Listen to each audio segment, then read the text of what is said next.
SIR কে নিয়ে বিজেপিকে আক্রমণ অভিষেক বন্দ্যোপাধ্যায়ের।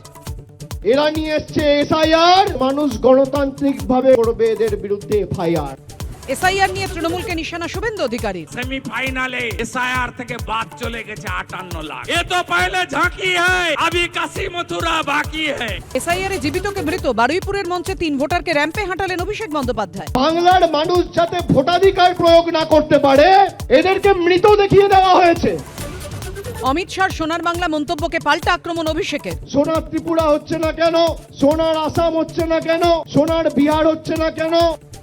জয়ের লক্ষ্য পরিবর্তনের সংকল্প। চাঁচলের সভা থেকে হুঙ্কার শুভেন্দুর, বললেন 4 মাস পর বিচার হবে তৃণমূল কংগ্রেসের। পুরনিয়োগ দুর্নীতি মামলায় চূড়ান্ত চার্জশিট সিবিআই এর। অভিযুক্ত ডিএলবি বিভাগের তৎকালীন আইএএস জ্যোতিষ্মান চট্টোপাধ্যায়। 8 পুরসভায় 600-র বেশি বেআইনি চাকরির উল্লেখ। 26-এর শুরু থেকে বেজে গেল 26-এর ভোটের দামামা। তৃণমূল কংগ্রেস বিশুদ্ধ লোহা, যত আঘাত তত শক্তিশালী হবে দল। হুঙ্কার অভিষেক বন্দ্যোপাধ্যায়ের। ঘণ্টাখানিক সঙ্গে সুমন, রাত 8টা।